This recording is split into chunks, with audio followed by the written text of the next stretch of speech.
तुला शिकवीन चांगलाच धडा या मालिकेच्या आजच्या भागात आपण पाहणार आहोत. चारू हा सर चारुलताच्या फोटोसोबत बोलत असतात. ते म्हणत असतात की चारू मला माफ कर, पण आता माझ्याकडे जगण्याचं एकही कारण शिल्लक राहिलेलं नाही आहे. खरं तर मला कधीच तुझ्याजवळ यायचं होतं, पण मी ते करू शकलो नाही. आयुष्यभर इथे अंथरुणाला खिळून बसलो, पण आता माझ्याकडे जगण्यासाठी कोणतंही कारण राहिलेलं नाही आहे. आपलाच मुलगा मला हाडतूड करतो, माझ्याशी नीट बोलतही नाही, माझ्याकडे साधा बघतही नाही. त्या भुवनेश्वरीने त्याला त्याच्या जाळ्यात ओढलं आहे. त्यामुळे आता माझी जगण्याची इच्छा संपली आहे. तर दुसरीकडे अधिपती इन्स्पेक्टरसोबत फोनवर बोलत असतो आणि त्याला भुवनेश्वरीचा काही पत्ता लागला का हे विचारत असतो. पण भुवनेश्वरीचा काहीच पत्ता लागलेला नसतो आणि त्यामुळे अधिपतीची काळजी अजूनच वाढते. तितक्यात ओंकार त्या ठिकाणी येतो. तो खूप खुश असतो आणि अधिपतीला सांगतो की आपलं खूप महत्त्वाचं काम पूर्ण झाले.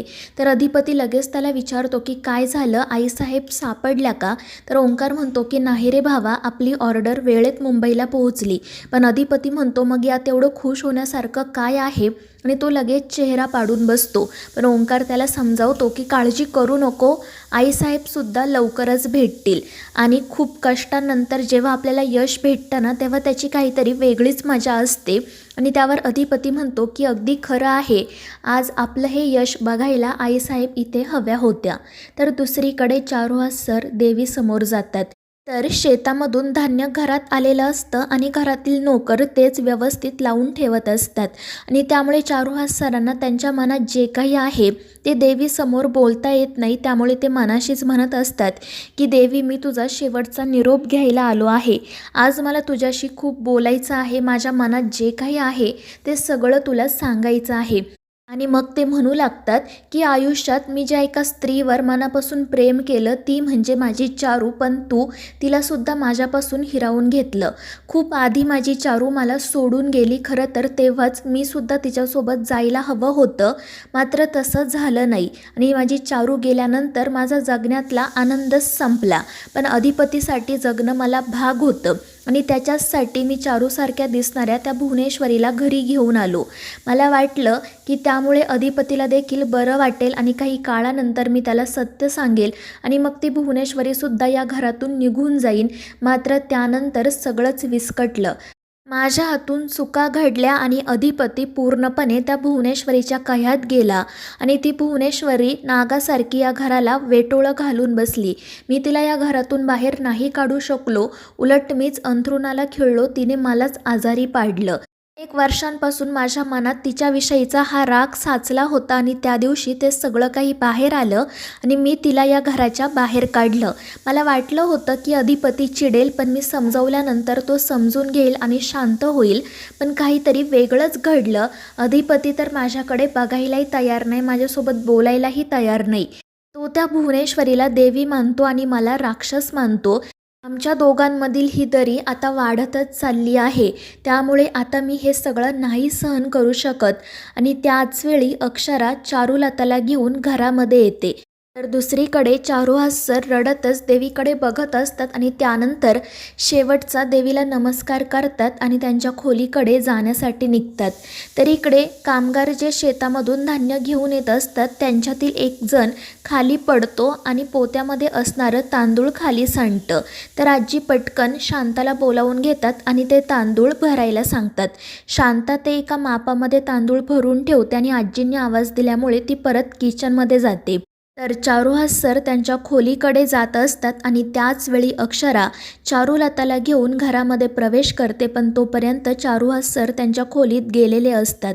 तर घराकडे येत असताना चारुलताला अनेक जुन्या गोष्टी अस्पष्टपणे आठवत असतात. ती आजूबाजूला बघत असते तर अक्षरा देखील तिच्याकडेच पाहत असते. आणि जेव्हा त्या दोघीजणी घरात येतात तेव्हा चारुलताकडून ते तांदळानं भरलेलं माप ओलांडलं जातं आणि ते बघून अक्षराला तर खूप आनंद होतो. दुसरीकडे चारुहास सर त्यांच्या खोलीत येतात आणि झोपेच्या गोळ्या हातात घेतात. तर इकडे ते खाली सांडलेलं तांदूळ बघून चारुलता घाबरते आणि म्हणते की मी हे पटकन भरते. पण अक्षरा म्हणते की त्याची काही गरज नाही आहे मॅडम, तुम्ही आतमध्ये या. आणि मग ती धनाजीला चारुलतासाठी पाणी आणायला सांगते. तर धनाजीला आधी असं वाटतं की भुवनेश्वरीच आली आहे, त्यामुळे त्याला खूप आनंद होतो आणि तो सरकार म्हणणार इतक्यात अक्षरा त्याला थांबवते आणि चारुलताला शांतपणे बसायला सांगते. त्याचवेळी ती रखमासुद्धा त्या ठिकाणी येते. ती देखील आश्चर्याने पाहत असते, पण अक्षरा त्यांना काही बोलू देत नाही आणि मग ती चारुलताला म्हणते की तुम्ही प्लीज इथे बसा, मी थोड्या वेळात येते आणि ती लगेच चारुहास सरांकडे जाण्यासाठी निघते. दुसरीकडे चारुहास सर त्या झोपेच्या गोळ्या घेऊन चारुलताच्या फोटोसमोर उभे राहतात आणि म्हणतात की चारू मला माफ कर, मी आपल्या अधिपतीला अर्ध्यावर सोडून तुझ्याकडे येत आहे, पण आता माझ्याकडे दुसरा कोणताही मार्ग राहिलेला नाही, जगण्याचं एकही कारण नाही. आणि मग ते त्या गोळ्या घेणार इतक्यात अक्षरा त्या ठिकाणी येते आणि ती चारुहास सरांच्या हातामधून त्या गोळ्या खाली पाडते. चारुहास सर जे काही करत असतात ते बघून ती खूप घाबरलेली असते. तर दुसरीकडे फॅक्टरीमध्ये काम करणाऱ्या महिला खूप खुश असतात, कारण त्यांनी वेळेत ऑर्डर पूर्ण केलेली असते आणि त्या एकमेकींचं अभिनंदन करत असतात. पण तितक्यात तो रमेश त्या ठिकाणी येतो आणि त्या चंदाला बाजूला बोलवत म्हणतो की उगाच तुम्ही जास्त खुश होऊ नका, पुन्हा एकदा मोर्चा सुरू करा. पण ती चंदा विचारत असते की आता कशासाठी मोर्चा, आमच्या मागण्या तर सरकारांनी मान्य केल्यात ना. मात्र तो रमेश हसतच म्हणत असतो की त्यांनी फक्त तुमच्या तोंडाला पानं पुसली आहेत, ऑर्डर वेळेत जावी म्हणून तुमच्या मागण्या मान्य करण्याचं फक्त नाटक केलं आहे. पण चंदा म्हणते की असं काही नाही आहे, सरकार कधीच आम्हाला फसवणार नाही आणि आता जर आम्ही बिनकामाचा मोर्चा केला ना तर सरकारांनी ज्या मागण्या मान्य केल्यात त्या तर रद्द होतीलच आणि त्याशिवाय ते आम्हाला कामावरून काढून टाकतील. त्यामुळे आता तू पुन्हा आमचे कान भरायला इथे येऊ नको, आम्हाला आमचं काम करू दे, तुझ्यापुढे हात जोडते. आणि ती रागातच तेथून निघून जाते. त्यामुळे त्या रमेशचा सगळा प्लॅनच फ्लॉप होतो. तर त्या महिला सगळ्या एकमेकांशी बोलत असताना अधिपती आणि ओंकार त्या ठिकाणी येतात. अधिपती देखील भरभरून त्यांचं कौतुक करतो आणि आभारही मानतो आणि त्याचसोबत तो सगळ्यांना गिफ्ट देऊन त्यांचा सत्कारसुद्धा करतो. दुसरीकडे चारुलता एकटीच हॉलमध्ये बसलेली असते आणि घराकडे बघत असताना तिला अनेक गोष्टी अस्पष्टपणे आठवत असतात. ती सगळीकडे बारकाईने बघत असते आणि तितक्यात चंची त्या ठिकाणी येते. तिला असं वाटतं की भुवनेश्वरीच परत आली आहे, त्यामुळे ती घाबरते आणि पळतच दुर्गीकडे जाण्यासाठी निघते. तिच्या तोंडातून तर शब्दच फुटत नसतो. तर दुर्गी विचारत असते की अगं काय झालं, बोल तरी.